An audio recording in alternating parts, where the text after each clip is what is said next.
ಎಲ್ರಿಗೂ Good ನಮಸ್ಕಾರ. morning, sir. Good morning, sir. Okay, good morning. So Good it morning, is sir. very nice to have today for the morning session a senior professor of our department, Professor Gopalappa sir, and the professor is going to address on human development issues in general and in connection with the sustainable development. A brief introduction I would like to give it is very difficult to mention all the achievements of Professor Gopalappa sir. However, to my level best, I try to briefly introduce Professor Gopalappa.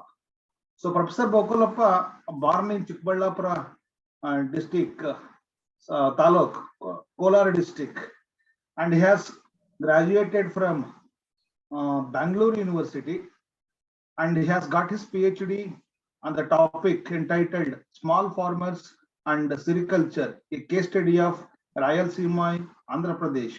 And he got his PhD from Bangalore University. He completed his MA in Bangalore University itself. Professor is having a very good knowledge about the computer, and he is very capable of handling MS Word, MS Excel, softwares like SPSS, and many more things. And he has got a special position in Government of Karnataka in preparing the syllabus for UG and PG. Friends, recently has completed his tenure as the department chairperson, the Department of Economics and Cooperation, University of Mysore. So presently he is the professor and he is the chairman, Board of Studies, Department of Economics. Professor served as special officer, worked as special officer in PhD and convocation section of the University of Mysore for about 3.5 years. So during his number of PhDs during his tenure increased from 178 to 365 in the university. So he was served as reader, assistant professor, associate professor, assistant director in the project entitled Power, Patronage and Accountability of Panchayat Raj Institutions funded by the Ford Foundation from 1999 to 2001. The training field staff, selection of the study area and sample respondents, data analysis and report writing are the major assignment in addition to administrative responsibility that was carried out by Professor Gopalappa sir. Professor Gopalappa sir was also assistant director equivalent to assistant professor in the project entitled Health and Sericulture funded by the Swiss Development Corporations. So it was the program during 1997-1998. He was also served as, and he was also contributed for preparing the report and writing the report. So he was a technical assistant in the economic unit at ISEC, Institute for Socio-Economic Change, which is in Bangalore during 1995. He was engaged in the unit work that is supporting the faculty in the preparation of reading materials, completing unit projects, and also engaged in other research related works. So he was a research analyst in ISEC in the ADRT unit during 94 and 95. So during that time, he worked on institutionalization of agroclimatic regional planning in Karnataka. So he was a business correspondent, worked as business correspondent for the daily newspaper, the Economic Times, Bangalore. So he was a research assistant in the project entitled Beneficiaries Assessment of National Sericulture Project at ISEC. So he was a lecturer in economics at Sri Panchajanya Vidyapita, Bangalore, way back in 1988-89. So Professor was assistant technical assistant in the Agricultural Development and Rural Transformation ADRT unit at ISEC. So Professor has published, and just I'm scrolling. Yes, still I'm scrolling. Professor has published more than 63 research articles in very reputed journals, including this EPW, and it is many reputed Southern Economist and small entrepreneurial development, management and extension journals, and Southern Economist, Indian Journal of Agricultural Economics. I think all know how difficult it is to publish a paper in Indian Journal of Agricultural Economics as well as in the Economic and Political Weekly. So it's just like a lifetime achievements in the field of economics, publishing a paper. Professor has published many papers in these reputed journals. So articles published, he also published articles in edited books, and it runs into pages, and he has published more than 16 articles in edited books. So, and also worked and published 2 working papers. In the other time I was told, so working papers will give you the complete information about a subject matter, methodology, preparation and everything. So working for a working paper, so it's really very, very good. It is possible only since the professor was in ISEC. So he was also reviewed many books, and he was also published articles in newspapers. More than 7 articles the professor has published in reputed English magazines. I'm not going to list all those things. So professor has special commodities features in Economic Times, like there are running around 15 of that kind. So there are many unpublished research projects.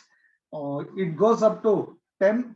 So as resource persons and chairing these sessions in many seminars, professor has given very thoughtful insights to participants and the paper presenters. So professor also presented papers in international and national seminars and others. It goes up to, oh my God, sorry, it's more than 100. I think it is running. So it is. So he was the programs. Professor also organized programs in the department as a coordinator of the planning forum. So to name some of them, organized an inaugural address by Professor Vinod Vasulu on budget analysis in Indian economy. Professor also organized Professor M.S. Gopal a lecture on dynamics of leadership in economic systems, and felicitated to conduct an interactive session by Dr. Parashivamurthy. Just I'm naming B.S. Rikantaradhya, Ranganath Bharadwaj, Professor Malati, and many more. So why I am telling all these names, it is very difficult to bring these kind of eminent economists and stalwarts to the department. So professor was capable of having bringing all these eminent scholars to our department to enrich the knowledge of the young teachers like us and the students and research scholars. So there are hundreds of special lectures that professor has given. I'm not going to explain all those things. Special positions he held: members doctoral committee, members board of appointment, Kasaragod Central University, member board of studies, Department of Economics, JSS Women College, and many more. He was member advisory committee, Department of Economics, KSYU. This memberships goes up to 70. I'm not elaborating all those things. Due to shortage of time, I should not take much of his time. I should allow him to address you people and enrich you with his rich knowledge in the field of economics as well as in the field of human development. Professor, sorry if I am not able to introduce you with all your details. However, it was a brief introduction to you, sir. Just to mention few I have mentioned. With all this, with love and affection and with great respect, I welcome you, sir, for this session. Dear participants, definitely you will be benefited, and professor will talk about human capital formation and sustainable development in the third world countries. So over to you, sir. Thank you, Prem. Thank you. You have given introduction more than required actually. Fine. Thank you. Yeah. Yes. Elrigu namaskara. Mostly ನನ್ನ ನೋಡಿರ್ತೀರಾ ನೀವು ಸಾಕಷ್ಟು ಜನ ನೋಡಿರ್ತೀರಾ ಅನ್ಸುತ್ತೆ. Anyway, it is again one more opportunity for me to talk to you and give some kind of feedback. Sir. And also, yeah. Yeah, sir. Luckily, we have participants from 7 different states, sir. Oh, very good, very good, very good. Okay. Even from Gujarat, sir. Okay, okay, really good, really good. Slides ಕಾಣಿಸ್ತಿದೆಲ್ಲ ಎಲ್ಲರಿಗೂ? Slides, whether you are able to see the slides? Yes, sir. Yes, sir. Yes, sir. Yes, sir. Yes, sir. Yes, sir. Yes, sir. Yes, sir. Visible, sir. Visible. Thank you, sir. Thank you so much. The topic what I'm going to address you is human capital formation and sustainable development in the third world countries. Always this is my favorite topic because I keep worrying about the human resource development in the underdeveloped and developing countries. Developed countries, it is not a problem because they are rich in capital and they use less human resources. And available human resources in those countries, they are very serious, knowledgeable, intelligent, and therefore it is not a problem. So always I keep talking about the human resources in underdeveloped and developing countries. My argument is, in the underdeveloped and developing countries, most of the underdeveloped and developing countries, you just observe, population is more, but unfortunately, human resources are less. The available population, we need to convert it into human resources. So that will help the underdeveloped and developing countries to reach some development and achieve sustainable development. So that is what my argument. So whenever possible, I keep talking about this topic with the mute it. Hello, mute your thing. Yes. Always I keep talking about this whenever I get opportunity to talk to the intellectuals like you, so that further propagation of the thing will be taking place and some kind of effort will be put in by each and every one of us, so that some development will be taking place. So that is what my objective of selecting this topic. The scheme of presentation will be like this: meaning and importance of human capital formation, development of human resources, opinion by other social scientists, problems of human capital formation, criteria for investment in human capital, difficulties of the rate of return criterion, manpower planning in the third world countries, and conclusion. This is how I have prepared the thing. Analyst Sam Chisholm, he's a writer, poet, a British fellow. He says, invest in human capital and enhance human development. See, we need to invest first in the human capital so that human development will be taking place. That leads to sustainable economic development. So that is what the meaning of that. Meaning and importance of human capital formation.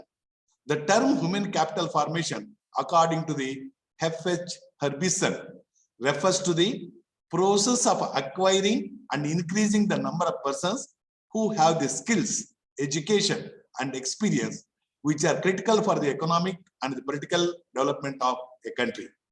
Human capital formation is thus associated with investment in man and his development as a creative and productive resource.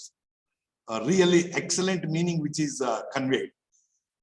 Once the man is empowered, the man is given some kind of support. So definitely overall development of the man will be taking place, and that leads to sustainable economic development. So that is the meaning and importance of the human capital. Then development of human resources. Professor Schultz has explained 5 ways of developing human resources. Wherever possible, I will explain. If it is a self-explanatory, I will just read out, just because scarcity of the time. It is very difficult to complete it in 1 hour 15 minutes. Therefore, in case it is self-explanatory, I will stop at that point. Health facilities and services, on-the-job training, including old type apprenticeships organized by firms, formally organized education at the elementary, secondary, and higher levels, Study programs for adults that are not organized by firms, including extension programs, notably in agriculture. When it comes to the agriculture sector, there is a wide gap between the lab and the field. See, lab scientists, agriculture scientists, they will be developing some variety. If they develop that variety, they need to go to the field and explain to the farmers. Unfortunately, that is not taking place. They do something in the lab. They say that one paddy variety, it is somewhere around 42, 45 quintals. When it comes to the field, it is only 18 to 22 quintals. So then the wide gap of 40%, really it matters. At least another 20% in case we capture because of the extension services, definitely we gain a lot because the production and productivity increases. That is what is required. So therefore, knowledge gap is there. Therefore, the knowledge gap has to be filled so that sustainable agriculture development will be taking place, and that is what is required. Fifth one, migration of individuals and families to adjust to changing job opportunities. In addition to these, the import of technical assistance, expertise, and consultants. Therefore, human capital in wider sense, expenditure on health, education, and social services in general, and in its narrower sense, it replaces expenditure on education and training. Training matters quite a lot. If you just observe the fifth point, that is import of technical assistance, expertise, and consultants. See, we will be importing sophisticated war equipments, but we don't know how to operate that, how to use that equipment. For that, what is that we are doing? We are importing the technical people. We are importing we are taking the help of the expertise. Once they are exporting this kind of material, in addition to that, we need to take their services so that we can operate them. So that is what the problem. Why I said this, it is very important because we will be paying heavily as a consultant fee towards this. So that is why, in case our people are capable of doing the same thing, we will be saving so many resources. That is the idea. I said why we need to take care of that. Other experts who have talked about the same kind of thing, that is studies by Schultz, Harbison, Dennison, Kendrick, Abramovich, Becker, Bowman, Kuznets, and a host of other economists reveal that one of the important factors responsible for the rapid growth of the American economy has been the relatively increasing outlays on education. They tell us that $1 invested on education brings a greater increase in national income than the dollar spent on dams, roads, factories, or other tangible capital goods. See, the very important thing we need to observe.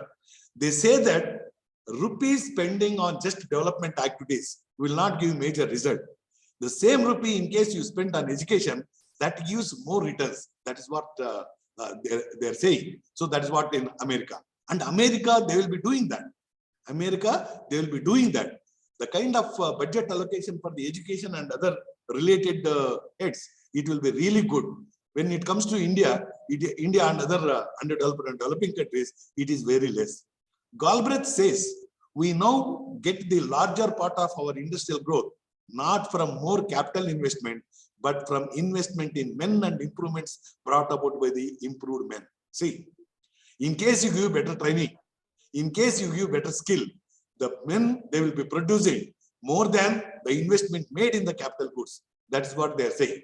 So that is the importance they are realizing. In the underdeveloped and developing countries, what is that we will be doing? Budget allocation will be there for the development activities. Budget allocation for the human development, it is less, which is not, no way it is near to the budget allocation which is made in the developed countries towards the human development. So that is the problem we are making. Maybe it is a scarcity of the capital, but point is, you realize the importance of the budget allocation for the human development, so that in turn we will be getting more returns. Even earlier economists like Adam Smith, Vebelon, and Marshall viewed that it is the lack of investment in human capital that has been responsible for the slow growth of the LDCs, less developed countries.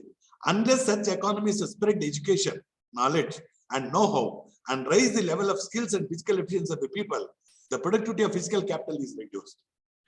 See, you are not innocent people.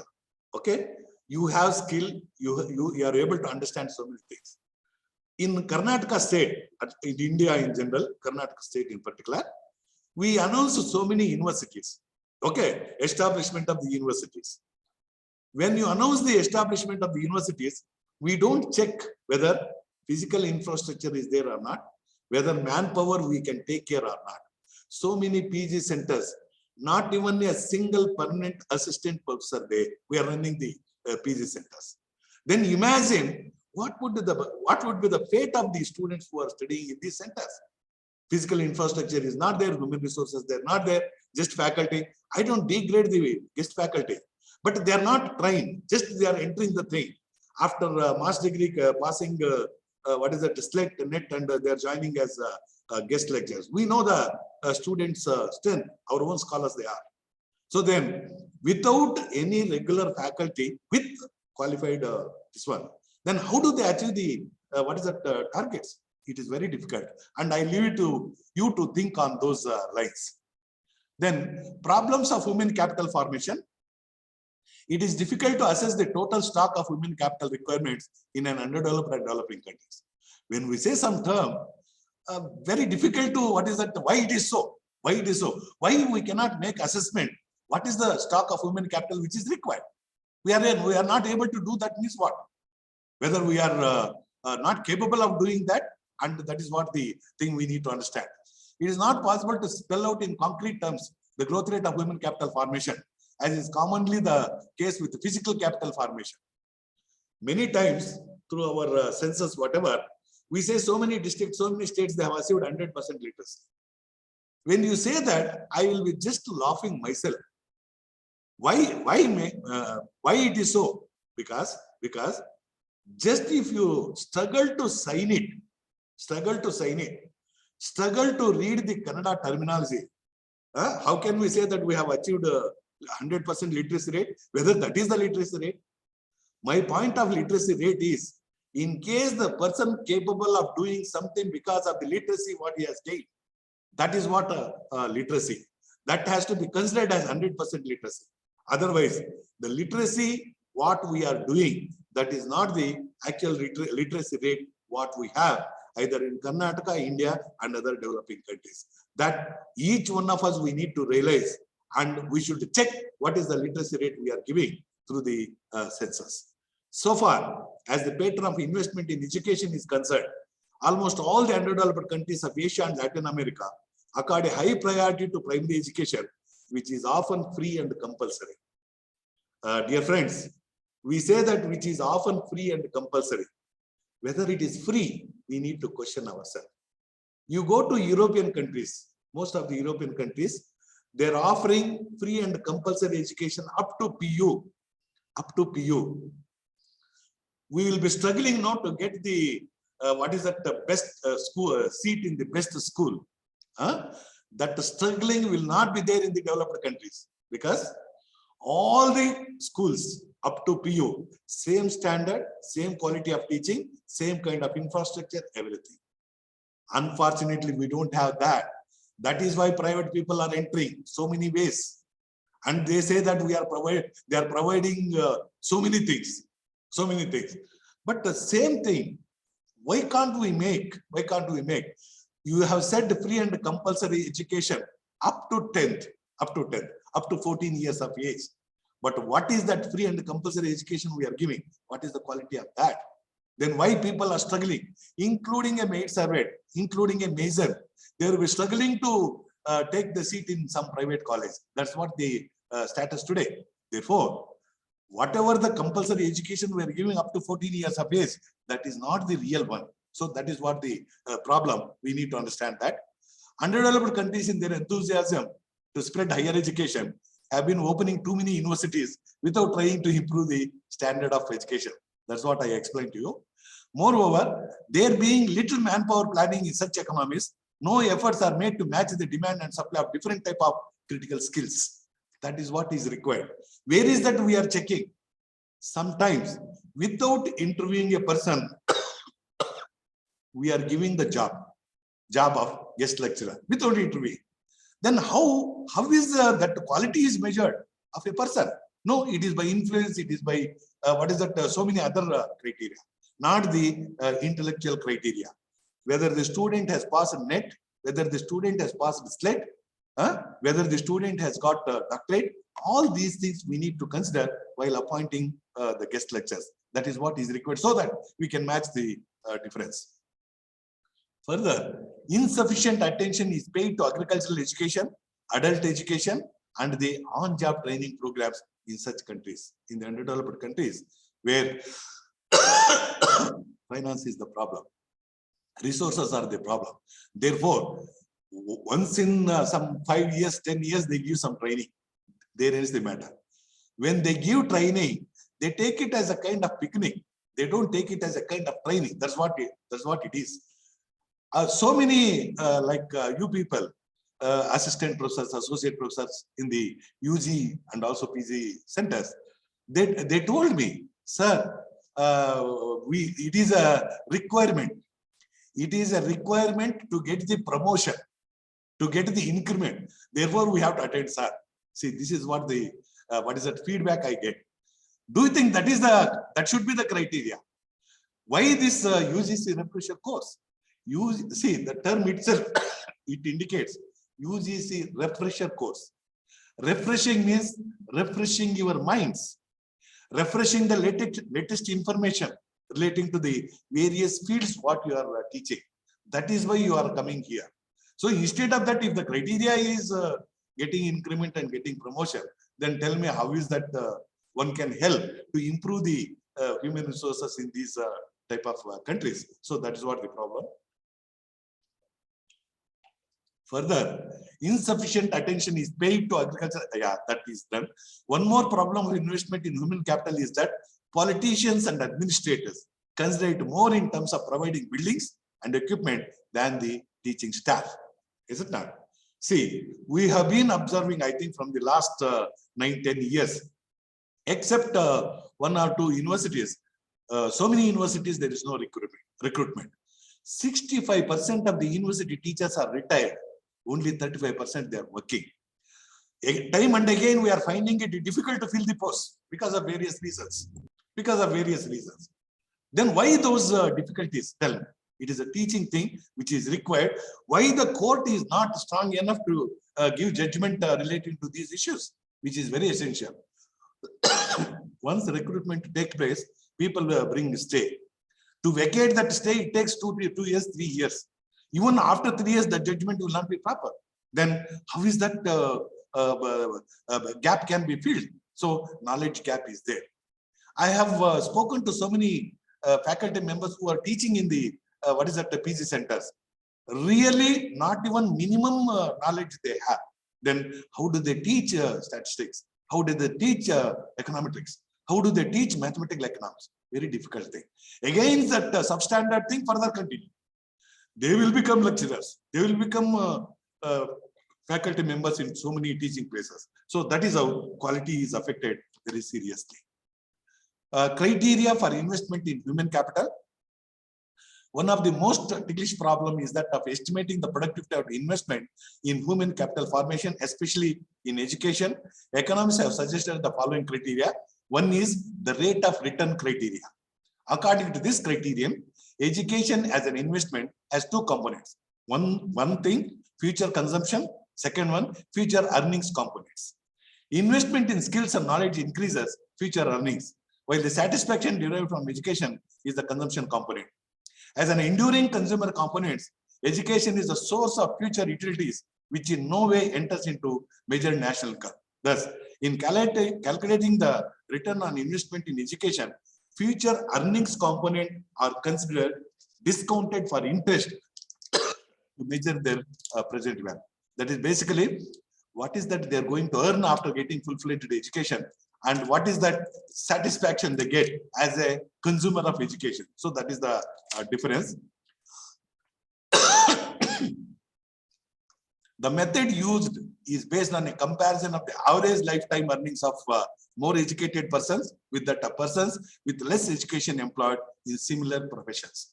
And from the day one, A laborer who starts earning, that has to be taken into account for the person who completes his education, SSLC, PUC, degree, master's degree, and then what is that he earns from that point to till his retirement, and this laborer from the day one to till his last day of the work. That has to be discounted so that we'll get the utility of the education what we are going to give. So that is what the rate of return criteria. Difficulties in the rate of return criteria. This criterion is measured only the direct material benefit and exclude altogether the external economies of education. See, we have talked about material benefit and exclude altogether the external economies of education. The external economies of education is, for example, if you take myself, I am not just teaching in the classroom. Okay, I'm not just teaching in the special lectures where I have been invited. In addition to that, I will give public awareness to the people. Point is, how do you measure that to the contribution to the GDP and income? So this is the major content, and which cannot be documented in the rate of return criteria. So that is the problem. This criterion is based on a number arbitrary assumptions such as the person's income during his lifetime, the earnings from different occupations, future wage rate and future employment levels, etc. The decisions to invest in education and training are not governed by the rate of return criterion alone, but by social welfare. That is also there. It is not just the rate of return criteria alone for the person concerned or the total human resources in the country. It is the social welfare also is taken into account. The social welfare is the educated people take care of the social welfare of the society. That is what the point we need to keep in our mind. What people earn is not exclusively due to university education. Rather, it is a result of natural ability, experience, social status, family connection, on-the-job training, etc. Okay. Here, the point is, let us say, I will complete my master's degree, PhD, I'll pass a straight net, whatever. But I don't take up job. Then how do you calculate it? There is a leakage of information like this. So if that leakage is there, so then you cannot exactly calculate the rate of return criteria. That is one more problem. Such estimates measured only private rates or return on investment in education. Returns from investments in creating skills and knowledge do not increase incomes of the individuals concerned, but the total productive capacity of the economy. It is the total productive capacity of the economy, including the literate and also illiterate. According to UGC, prices of educated labor used in the estimation of rate of return must reflect the relative scarcities of factors involved, but where the major part of investment costs on education are borne by the government prices of educated labor, do not reflect scarcity of factor inputs determined in competitive markets. That is also very important. Whatever the skill you are creating, whether that skill enters into the market, and that will be contributing to the the GDP or income. So that only that will be considered, and that is very important. Moreover, this criterion fails to provide the information on how much and what kind of additional education is required for economic development. This problem, where how much and what kind of education problem, it is there in the developed countries, but this is not there in the developed countries, but in underdeveloped countries, it is there. Developing countries, the problem is there. We don't know how much we need to spend and what kind of additional education need to be provided. Okay, assume that we know how much we can spend on education, but where is the capital? Capital is not available in abundance. Even today, entire education, it is somewhere around 3.5 to 4% of the GDP we are spending on education. Okay, then you just say look at the developed countries. They are spending 12% of the GDP on their the development of education. So that's what the difference. The second criterion is the criterion of contribution of education to gross national income. Direct. It is attaining skills, attaining education, and its contribution to gross national income. According to this criterion, investment on education is determined by its contribution to increase in gross national income or physical capital formation over a period of time. Over a period of time means it is, let's say, starting from 1990s to till today, starting from 1960s to till today, starting from independence and till today. So like that, because these are the break-even points in case of India. Schultz, in his work, Capital Formation by Education, published in 1960, came to the conclusion that the resources allocated to education rose by about 6.5 times. As a result of more investment in education, there was an increase of 3.5 times more to the gross national income than investment in physical capital. See, in case you are investing on education, it gives the returns 6.5 times. In case you are spending in the production of the physical goods, it gives only 3.5 times. Then imagine the importance of education to achieve this sustainable economic development. So that is very important. Schultz, Professor Schultz, really his contribution to education in terms of research work, really it is a considerable one. The evaluation of the criteria of contribution of education to GNI, these estimates are more realistic than the estimates are written on the education, as they measure the impact of educational investments on the economy directly, economy and its sustainable development. The estimates are based on the opportunity cost of education, which means foregone incomes of students while in schools, colleges and universities, and expenditure incurred on formal education after making due allowances for depreciation. In the sense, I told you that what is that you have lost by trying to take the education from first standard to, let us say, up to university education of whatever kind. Okay, so that needs to be taken into account, and the depreciation of that also we need to value and see that how much they are contributing to the GDP. The calculation of foregone incomes is not so simple and poses a number of problems. It is very difficult. It is very difficult to say that what is that we have lost. I will say, if I worked as just a laborer, whatever the earnings I had, I get. So that would have been more precious than what I am getting, like, because there will be change in the price for the various assets, things of that sort, and that is very difficult again. So that is the only limitation of that. Then the third one is the residual factor criterion.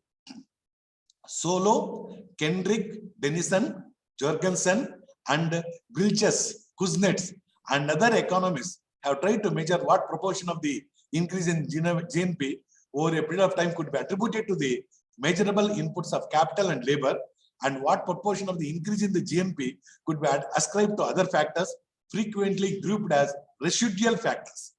The most important of these residual factors are education, research, training, the economies of scale, and other factors affecting human productivity. So residual factors, when we say, so these are the residual factors which will be contributing in addition to the exact education what you are getting. Denison's estimates for the United States during the period 1929-57, which reveals that the contribution of education to the growth of total real national income was 23%. So far as the contribution of the residual factor is concerned, it accounted for 31% of the total growth of the national income. See, that is the importance of your education. Okay, the moment you use these residual factors and see that what is the impact on the economy, so that will be to the extent of, let us say, 31%. That's what Denison's estimates say, and which is we need to accept to some extent. The criticism of the residual factor criterion. The residual has been used as a much wider term, which includes such varied factors as the economies of scale. Very difficult to measure that. Technical change, the impact of technical change on the economic development, besides education, research, and training. Therefore, this is a more complex procedure. When we say more complex procedure, yes, it is a complex procedure, but we have the root. We have econometric models. We have statistical techniques to take care of that and see that what is the contribution of each thing, so that it will not be a problem. It will not be a problem.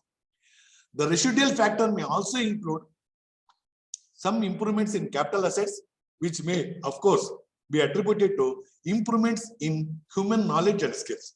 Because we are providing education, because we are taking care of research and extension services. So the knowledge of the people definitely will be increasing, and estimating that may be a problem that is there. That needs to be taken care. The residual criterion is based on the production function, which is characterized by constant returns to scale. But in reality, it is something different. In reality, a developed economy is subject of increasing returns. Constant returns to scale, diminishing returns to scale, which happens in the underdeveloped and developing countries. But in the developed countries, most of the time it is increasing returns to scale, including industry sector and also agriculture sector. That's what it is proved.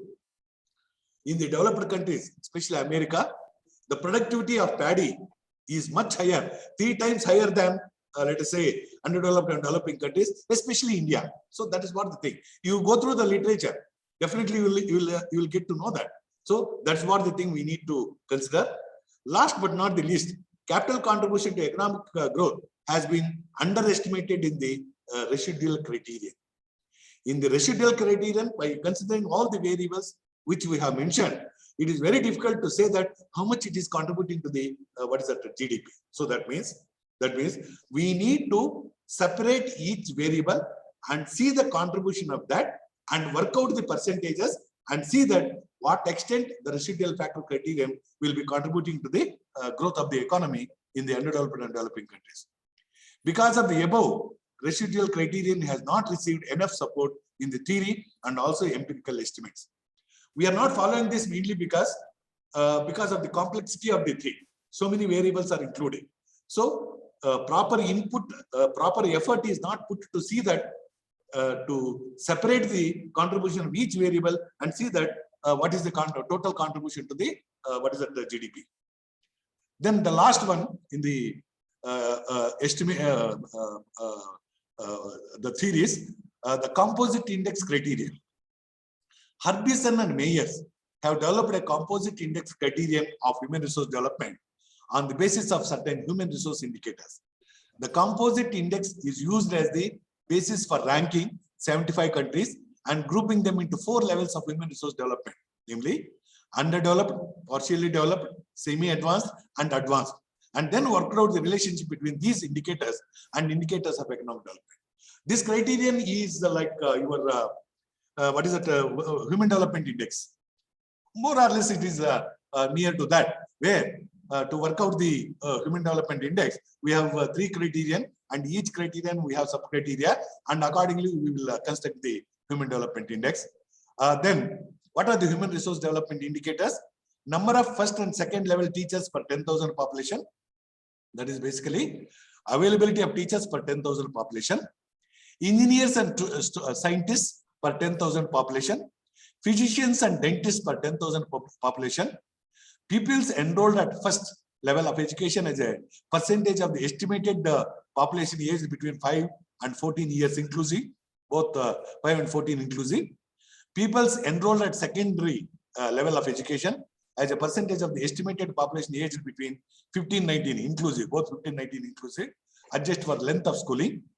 Enrollment in third level of education as a percentage of the age group 20 to 24. The percentage of students enrolled in scientific, technical facilities, humanities, fine arts, and law in the recent or same year respectively. So this is what the indicators what they have considered. Just one point I will highlight here. Physicians and dentists are available per unit of population. Per unit of population, they have said 10,000. In our countries, underdeveloped and developing countries, you know what is the per unit of population, what we mentioned? It is 1 lakh. Per unit of population is 1 lakh. See, the difference here itself is 10 times.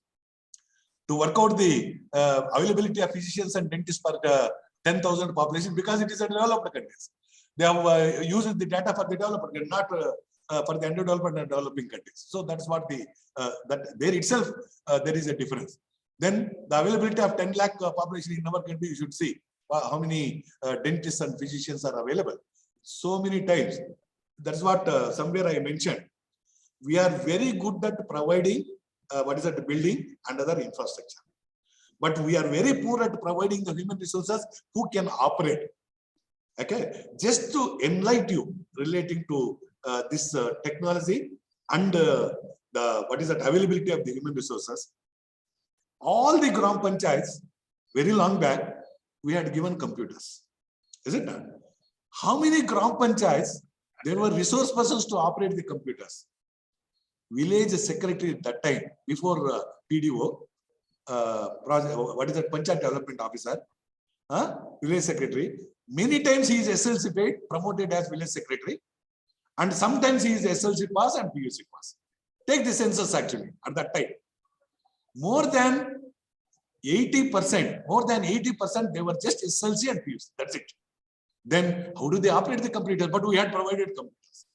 Then they have become outdated now. Not now. Very long back they have become outdated. Forget about Gram Panchayats. Take the universities, right? Take the universities. All the universities, all the faculty members, computers are provided.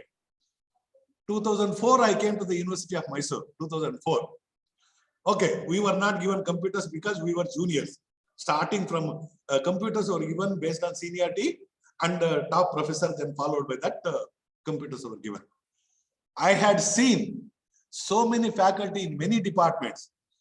They were afraid of even removing the cover of the computer. Forget about operating the computer. Forget about operating the computer. They were afraid to even remove the the cover of the this one and also your monitor. Like that it is. Then don't you think that is capital waste? Don't you think that is capital waste? Okay, definitely usage of computer, it reduces the labor. Definitely the output is more, but they were not able to use it. Then what is the use of providing it? Tell me. This is how we have wasted the capital. Precious capital, which is so scarce in the underdeveloped and developing countries, we have been doing that. So many cases we do that. Then you are giving, let's say, gas and stove, published program. 1,000 rupees gas cylinder. One cylinder you are giving and one stove you are giving with 2 burners. Many places in the villages, I have the habit of visiting villages. Dear friends, I have the habit of visiting the villages. I have seen so many places, Tamil Nadu, Andhra Pradesh, and including Karnataka. So many places, they are redundant. So many people, they sold the cylinder, not the stove. They sold the cylinder for the well-off section. Then what is the use of giving that thing? We need to take the research output before implementing any the program of this kind, so that this kind of wastage can be avoided. Right? So this kind of problems we have. So therefore, just I thought of mentioning it. After a number of trials with the sum of indicators, Harbison and Mayes have developed a composite index, which is simply arithmetic total of enrollment at second level of education as a percentage of the age group 15 to 19, adjusted for length of schooling, enrollment at the third level of education as a percentage of the age group multiplied by weight of 5. In their opinion, higher education should be weighted more heavily than second level in such an index. Okay, that is their opinion after a serious research, where more weightage should be given to the higher education compared to the primary and secondary and other education levels. So point is that. Then for analysis, they have considered GNP per capita in United States dollars, the percentage of the active population engaged in agricultural occupations. Besides, they have used 2 more indicators, public expenditure on education as a percentage of national income and the percentage of the total population in the age group 5 to 15 inclusive.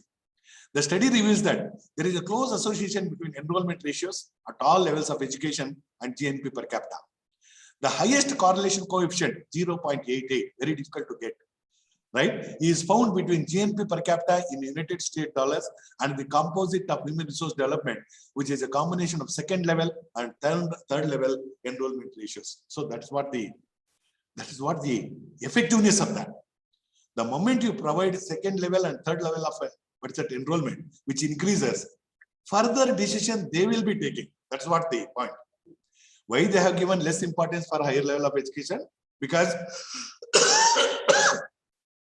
higher level of education, by that time, we would have got more information relating to the importance of education. So after getting the second level and third level, definitely we will get into the higher level of education. That is why they have given less importance for high level of education. Otherwise, the correlation results, they give up to the extent of 0.88. You imagine. That is what the significance of education. Therefore, That education is required in the countries like us for the sustainable, economic development. Evaluation of the composite index criterion. It expresses quantitative relationship between indicators of human resource development and indicators of economic development, but not qualitative. See, qualitative thing in the developed countries, they don't give much importance because they strongly believe that, for example, you take your classical economics, always they are under the assumption that full employment equilibrium and economic equilibrium, because each country of the developed countries, they are competent. In case some problem is there, immediately they tackle to that, and therefore economy will become to the equilibrium level. That's whatever the thing. Your supply forces, demand forces, all these things may be playing a role. To work these, the supply forces and demand forces, they will take care of the economy through the special plan through the government. So that is what the efficiency of those people. Whatever the difficulties associated with the problem of investment in human capital, it is now fully recognized that the growth of less developed countries is held back not by the shortage of physical capital, as by the shortage of critical skills and knowledge, which in turn limit the capacity of the economy to absorb the available physical capital stock. Thus, human capital formation is regarded even more important than material capital formation. The example of Gram Panchayats, the example of teachers getting computers, and the utilization of the resources which are supplied to the these people, that will explain the last paragraph of the composite index criterion. I don't need to repeat it again. Manpower planning in less developed countries and developing countries. The general approach to manpower planning in LDCs and DCs is threefold. One is most important thing, to identify the skilled manpower shortages in each sector of the economy and reasons thereof.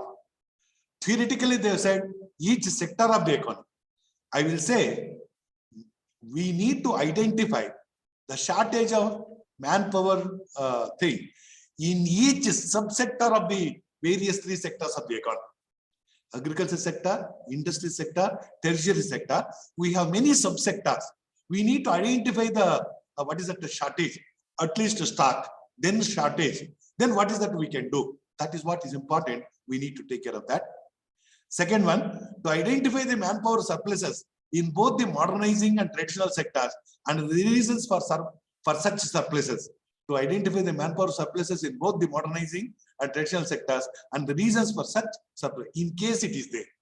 In case surplus is there, never in the history, in both the underdeveloped and developing countries, we have surplus manpower. Surplus manpower may be there, but surplus human resources, they are not there. That's what I would like to, stress on that. Then the third one, to lay down a strategy for manpower planning. To lay down a strategy for a manpower planning. I will tell you one important issue in the manpower shortages. You see, you take any institution, either educational institution or any other institution. You talk to those people. How qualified they are to do that particular job. You just then universities, educational institutions, and other social welfare department, agriculture department, horticulture, all the 29 or 32 line departments are there in Karnataka state. Okay, talk to them. Most of these people, they express their inability. That means, in quotes, I don't know many of these things. That's what they say. Then why they are appointed there? As a person to take care of the public grievances, why they are there? There is no answer for that. So if that is the case, if we have such a type of people, then how development will be taking place? Each and every place, each and every stage, there is a problem. We don't have skilled. See, many times we appoint some people, as assistants. Clerical staff. Simply they come, they don't know anything. Okay, you through KPSC or any state government thing, KPSC or MPSC, something like that, you will be appointing people through written examination. Then what is that you need to do? You put the eligibility criteria. Okay, PUC with typing knowledge and computer knowledge. You're one assistant, in case he doesn't have degree qualification and typing and some computer knowledge, how can he work as an assistant? Huh? But many of the people who are employed, they don't have computer knowledge. If that is the case, how do they work as assistant? Because the government, either Karnataka government, Tamil Nadu government, Andhra Pradesh, Madhya Pradesh, Gujarat, anything, they say that paperless work. What do you mean by paperless work? That means everything should be done through the computer. Is it not? If that is the case, if these people, they don't know knowledge of the computer, then how they will be working? Huh? Mystery. But they're appointed, they're working, and nothing, no outcome. Why all these things will be delayed? Because from the bottom, you don't have, what is that, support. That is a major thing. This, what is that, area under paddy, area under sugarcane, area under cotton, all these things. Who is giving the information? Village secretary, who is the 10th standard PUC. Whether he has gone to the households in his Gram Panchayat? Definitely not. Last year, how much? 10,500 acres. This time, you increase it to 12,500 acres. That's all. You know, in some cases, Karnataka at a glance, statistical abstract, total geographical area is enhanced. You check it. There are reports, total geographical area is more. How it can be more? Tell me. Total geographical area, no way it can be increased because it is given. It is static, very much static. If that is the case, how it can be enhanced? But it is enhanced. Why? Area under paddy is increased because of the targets and achievement. Area under sugarcane increase, area under cotton increase, area under pulses increase, area under oil seeds crop, edible oil seeds crops increase. Everywhere area is increased. From where it comes? Area. In case it is coming to paddy, then sugarcane area should come down.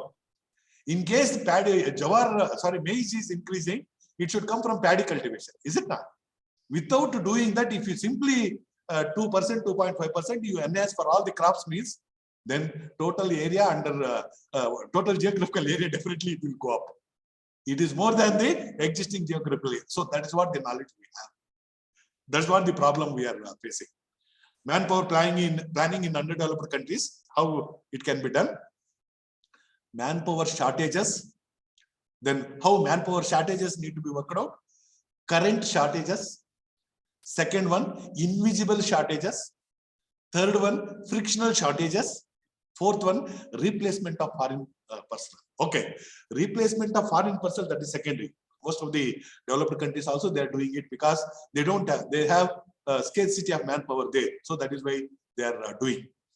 There is frictional shortage. Frictional shortage is basically, we are their employees. We will quarrel with the employers and get away from the job, coming out from the job. So that is called a frictional shortage. So that frictional shortage, extent of frictional shortage, we need to work out so that replacement can be done. Replacement can be done. That replacement can be through foreign personnel or whatever it is, but it can be done. So that is what we need to identify. Then manpower surpluses, the underemployed,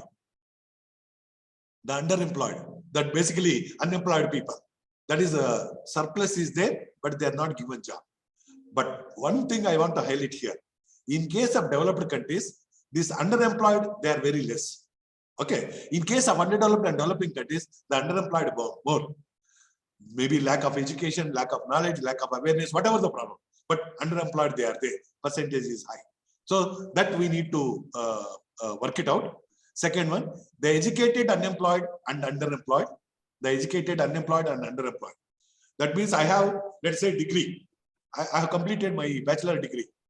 After bachelor degree, I cannot get into, I have used the wrong term, I'm sorry. I should not get into agriculture. That's what the criteria. Oh, my son is studied degree. Why he has to do agriculture? That's what the tendency we have. If that tendency we have, so definitely unemployed and underemployed will be facing the problem. Is it not? What is that job you will get for the person who is having just a degree without any skills? Very difficult. I told you, even to appoint a case worker, we will say that we will strongly argue that you should have technical qualification of typing knowledge and computer knowledge.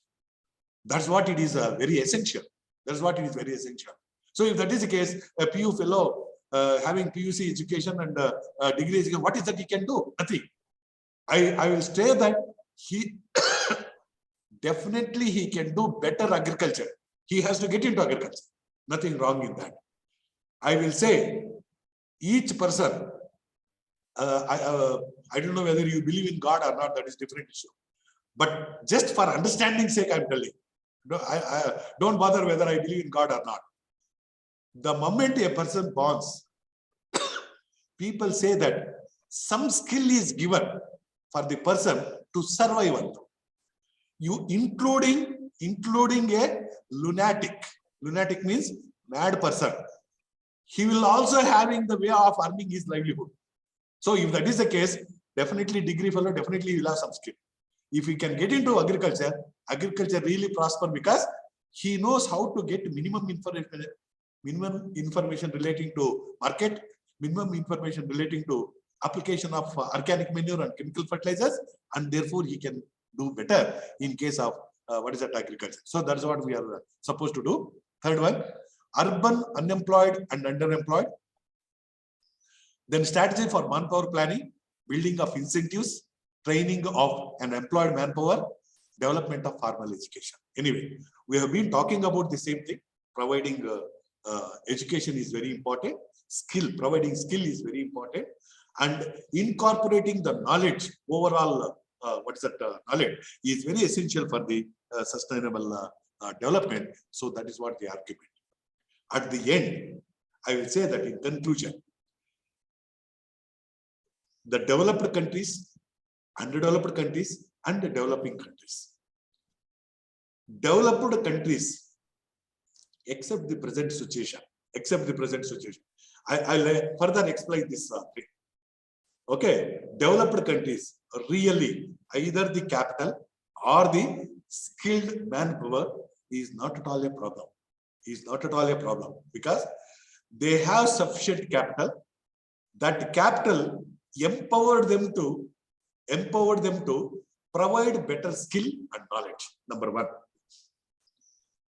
And number two, in case they are not able to provide better skill and knowledge to their population, definitely they have the capacity to employ the people, skilled labor.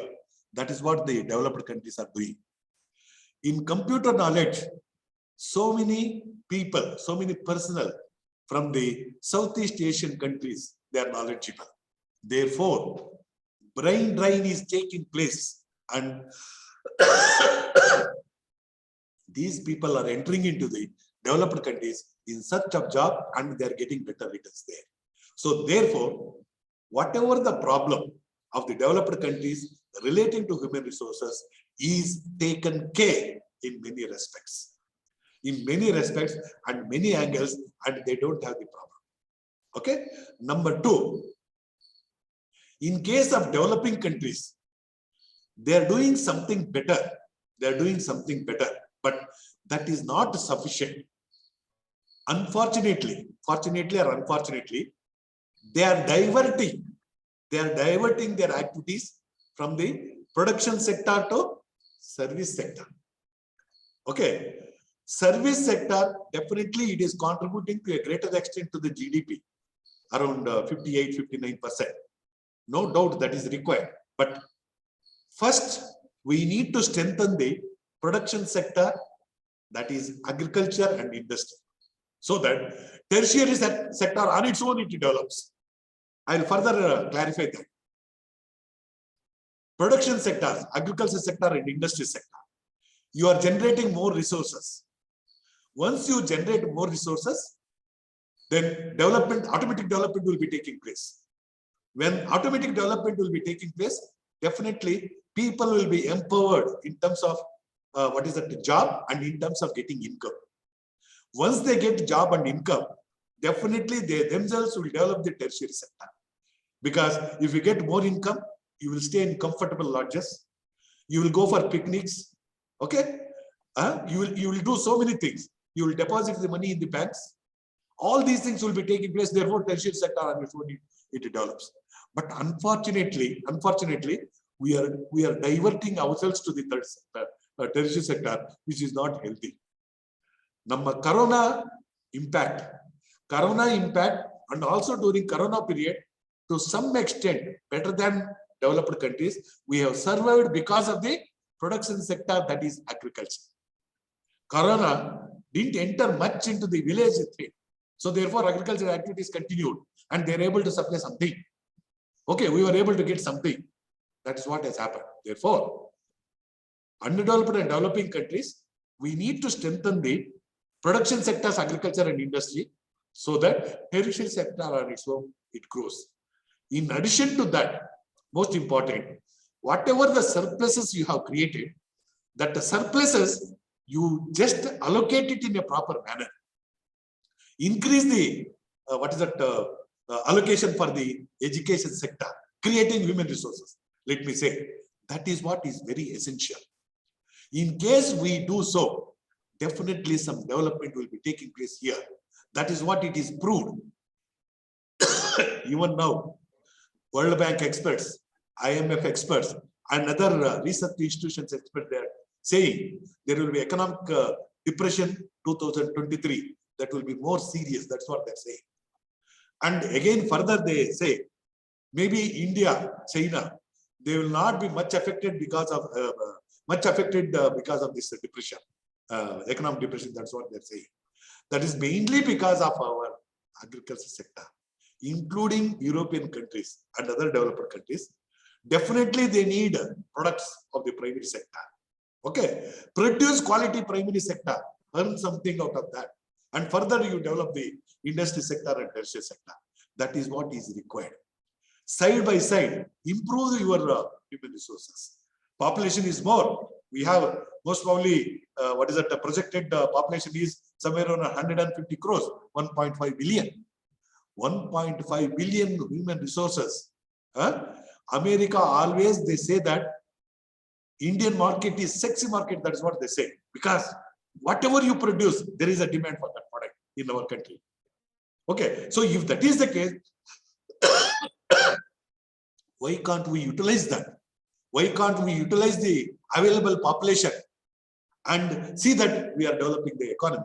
That is what is required. In case we do so, definitely sustainable economic development will be taking place. That is what it is essential. Just I'll read out this paragraph. The three elements of human resource development discussed above should form part of a country's development programs.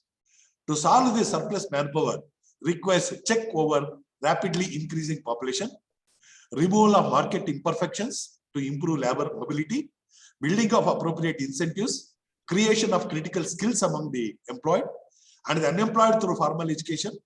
Above all, successful development requires the building of effective government organizations, private enterprises, agricultural extension forces, research institutions, producer and consumer cooperatives, education systems, and host of other institutions which mobilize and direct human energy into useful channels. That is what that needs to be the slogan. That needs to be the slogan. See, dear friends, we are going for public disinvestment. With a lot of difficulty, so many public institutions we have developed, either in the agriculture sector, industry sector, and tertiary sector. Then why we are going for disinvestment? The major argument is we are going for disinvestment mainly because they are loss-making units. Therefore, we are going for disinvestment. Two advantages are there. We need to accept that. One advantage, we need not bother about the deficit of that institution, public institution. Number one. Number two, because of the public disinvestment, we are selling the public unit and we are mobilizing some capital. That's what the argument why we are going for public investment. But there will be major loss. We are not bothered about that. The private people gaining out of that. The private people, they're gaining heavily out of that. That is what the problem. That gap needs to be taken care. Mainly because, okay, one simple example I'll give you. Mangalore from Mangalore district in Karnataka state. There is a Sugama travel running from so many years, decades, I can say. Okay, started from, let us say, Sugama travel 1, 2, 3, 4, A, B, C, they call it. I don't know what is the number they have buses now. Okay, how Sugama travel fare wills and introduces so many buses, then why either Karnataka State Transport Corporation, Tamil Nadu State Corporation, Gujarat State Transport, why they are running loss? You have efficient managers, you have efficient technical people, you have ministry for that, you have commissioner, you have secretary, everything is there. Then why these people, why they are not working properly or what? Private people, this year one bus, next year one more bus they introduce. In case of KSRTC, public transport, they are making losses. Why it is so? Tell me. Whether we have answer for that? We don't have answer for that. Then you take Panchayat Raj institutions. This year, some allocation for road repair. That road repair, how they will be doing? They take mud and spray on the road. Okay. Kharif season, heavy rains, and it arises. Again, next year, allocate the budget for the same thing. Again, putting mud and doing that. Why it has to be done like that? This year, budget on the laying roads. You go for just a 0.25 kilometer, put metal road with the tar. 4 years, you will have tar road, is it not? Good quality. Then, allocation on the road can be reduced after that. Village roads, definitely, in case good quality is there, they will not be arranged because only bullock cart, cycle, two-wheelers, those things, they will be running. Not heavy load on the road. Is it not? Can't we do that? 1992, 1993, so our amendment, we have introduced Panchayat Raj institutions. We have already completed, I think, 8 plus 20, 30 years we have completed. From all last 30 years, why village roads even today, they are not proper, tell me. And you just work out what is the budget they spent on the village roads. Whether we are doing that? No. Each time, they are very happy. This year budget we have spent that. How they have spent? Drainages. Very badly they will be smelling. Why can't it be done very concretely with some special focus? It can be done. It can be done. We are not doing that.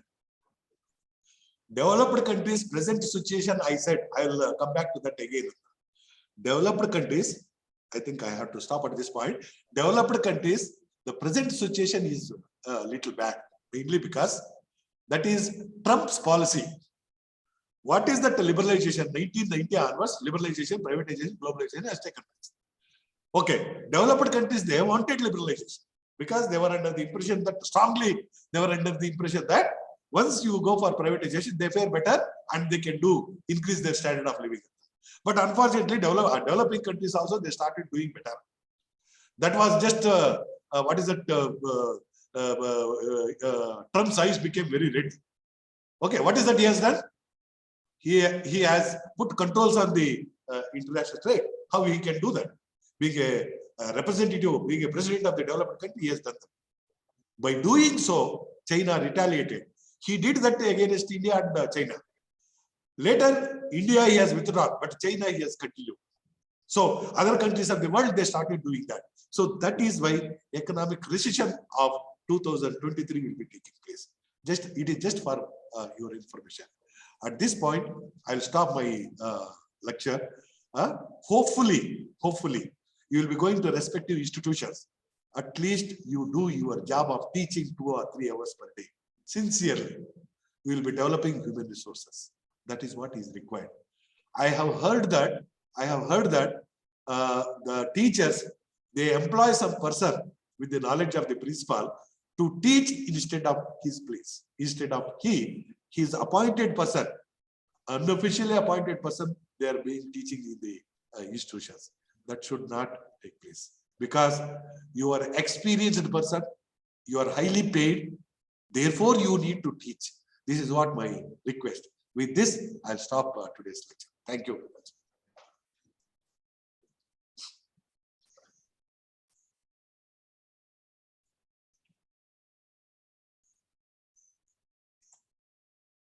Good morning, sir.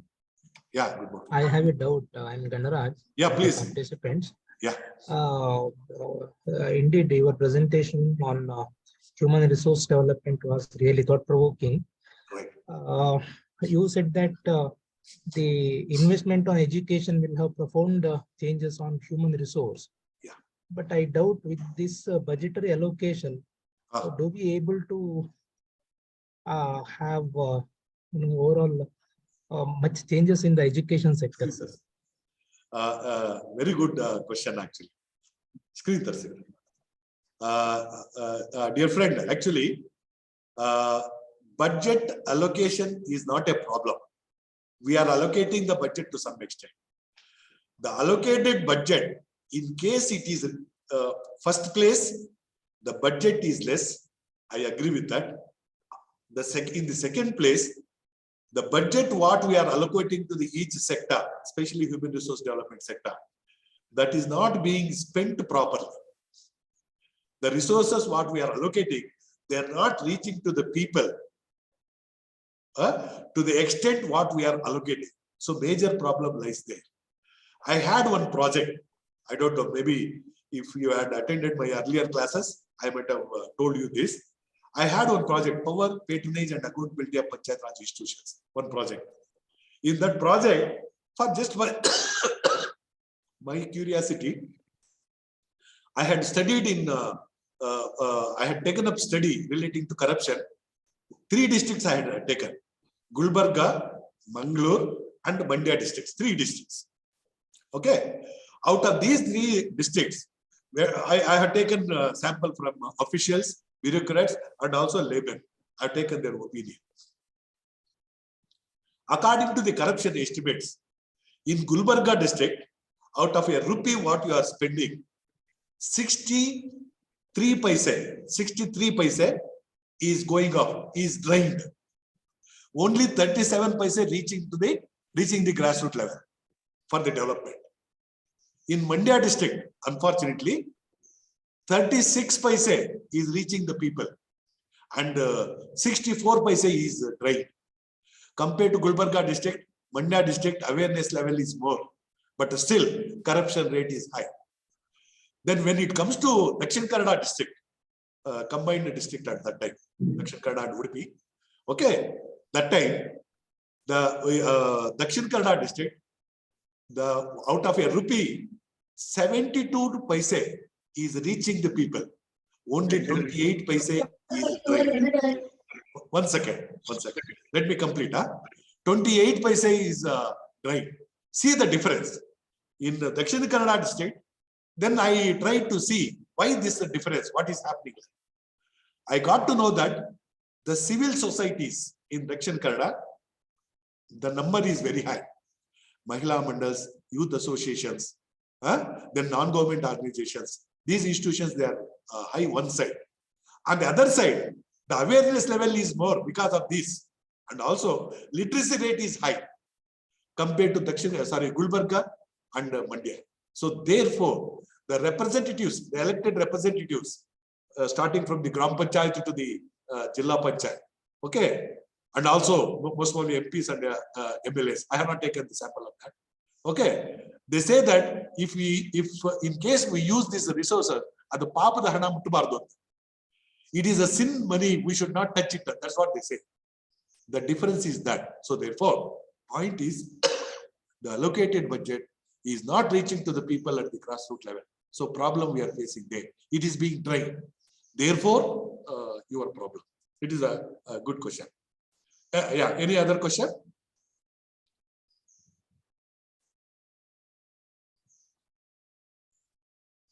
Yes. If there is no other observation, we will end this session.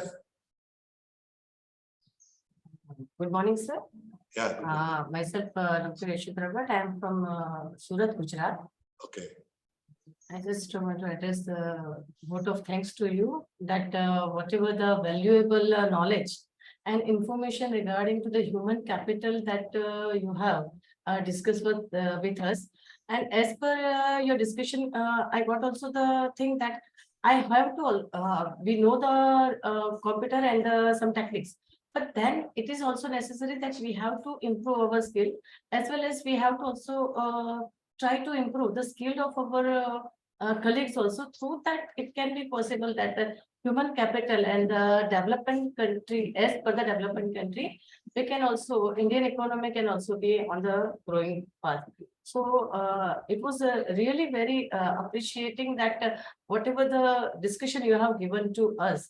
So as the behalf of all the participants and the HRDC measure, I just say and I just express my gratitude to you that whatever the valuable knowledge and information that you have shared with us. Thank you so much, sir, for Thank that. you. Thank you.